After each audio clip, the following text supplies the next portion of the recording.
America में Donald Trump ने राष्ट्रपति चुनावों में जीत हासिल की है। ट्रंप ने 279 इलेक्टोरल वोट हासिल कर अपनी प्रतिद्वंदी कमला हैरिस को हरा दिया है। राष्ट्रपति पद की रेस में रिपब्लिकन पार्टी के नेता डोनाल्ड ट्रंप और डेमोक्रेटिक पार्टी की प्रतिद्वंदी कमला हैरिस के बीच मुकाबला था।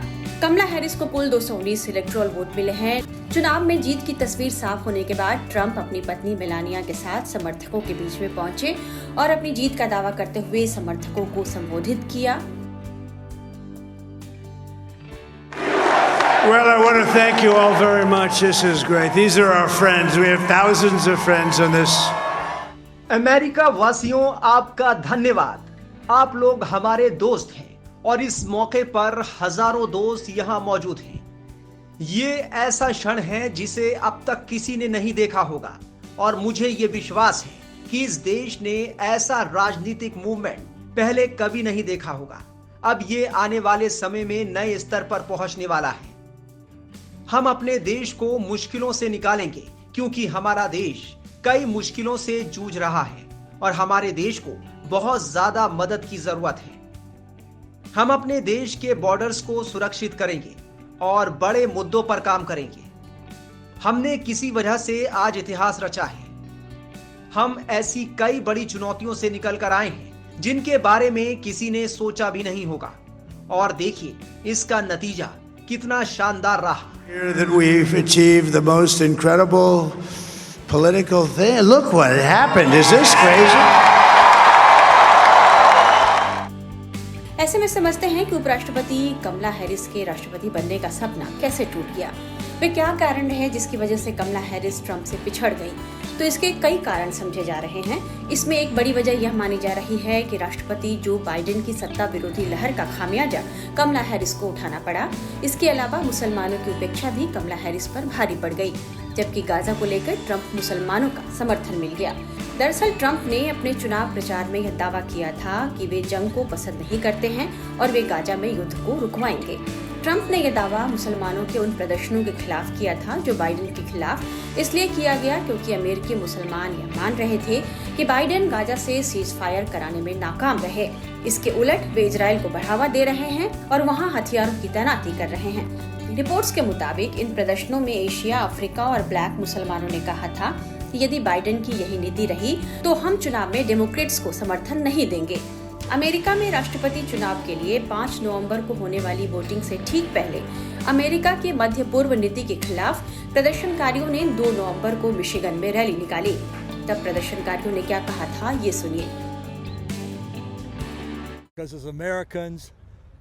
अमेरिकियों के रूप में फिलिस्तीन के लोगों, लेबनान, यमन, सीरिया, इराक के लोगों के प्रति हमारी कुछ जिम्मेदारी है।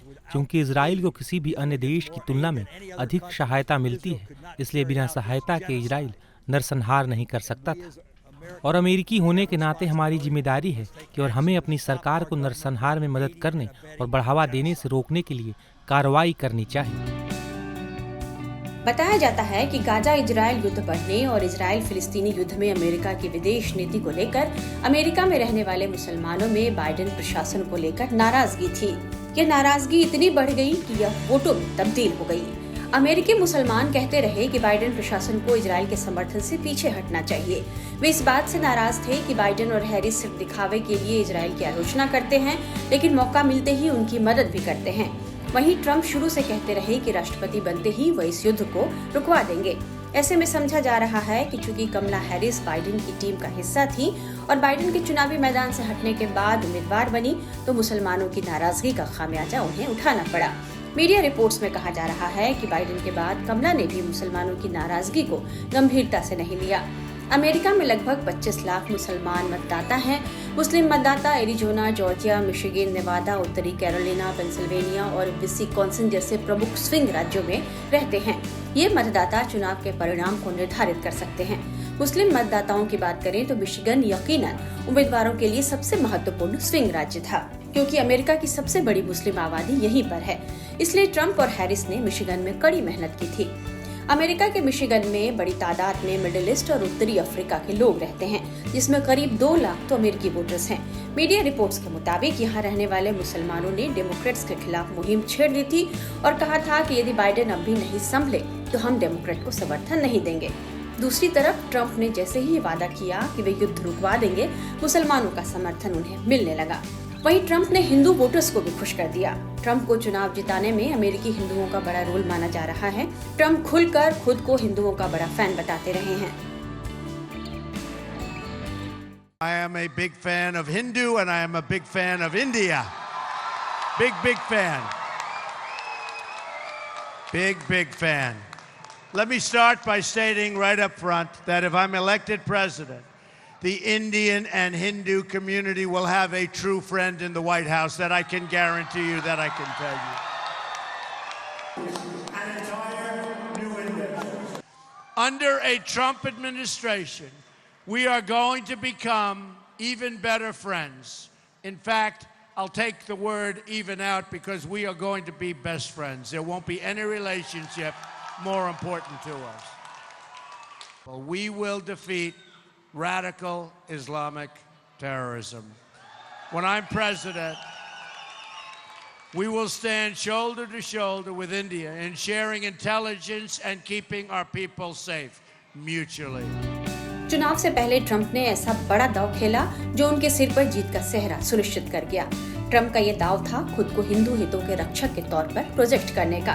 दरअसल ट्रंप ने 31 अक्टूबर को एक्स पर लिखे एक लंबे चौड़े पोस्ट में न केवल लोगों को दिवाली की शुभकामनाएं दी थी, बल्कि बांग्लादेश में हिंदू, ईसाइयों और अन्य अल्पसंख्यक समुदाय के लोगों के खिलाफ बर्बर हिंसा की कड़ी निंदा की थी। उन्होंने कहा था कि वहां पूरी तरह अराजकता की स्थिति बनी हुई है, यह नहीं होना चाहिए। डोनाल्ड ट्रंप ने कमला हैरिस और जो बाइडेन पर हिंदुओं को नजरअंदाज करने का आरोप लगाया। ट्रंप का ये दाव भारतीय अमेरिकियों और उनमें खासकर हिंदू अमेरिकों को लुभाने की कोशिश के तौर पर देखा गया और ऐसा करके ट्रंप ने भारत और अमेरिका में रहने वाले हिंदू समुदाय के लोगों के दिल में भी जगह बना ली। I am a big fan of Hindu and I am a big fan of India. Big fan. Big fan. Let me start by stating right up front that if I'm elected president, the Indian and Hindu community will have a true friend in the White House. That I can guarantee you, that I can tell you. An entire new India. Under a Trump administration, we are going to become even better friends. In fact, I'll take the word even out because we are going to be best friends. There won't be any relationship more important to us. Well, we will defeat radical Islamic terrorism. When I'm president, we will stand shoulder to shoulder with India in sharing intelligence and keeping our people safe mutually.